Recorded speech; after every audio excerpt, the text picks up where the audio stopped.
حضرت حسین علی رحمۃ اللہ تعالیٰ علیہ بہت بڑے بزرگ تھے نقش بند سلسلے کے،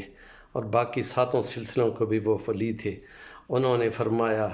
کہ اپنے ایک مرید کو کہ جنگ عظیم دوم میں تم جا رہے ہو اور تم یہ کہتے ہو کہ کسی طریقے سے مجھے کوئی خدا تحفظ دے اور میں بچ کے سلامت آ جاؤں، تو ان کو فرمایا تھا کہ جب بھی کہیں پڑے ہو مورچوں میں یا جنگ میں کر رہے ہو تو تم یہ پڑھا کرو، حسبی اللہ حسبی اللہ حسبی اللہ۔ وہ یہ کہتا ہے کہ جاپانیوں کے توپوں کے گولوں سے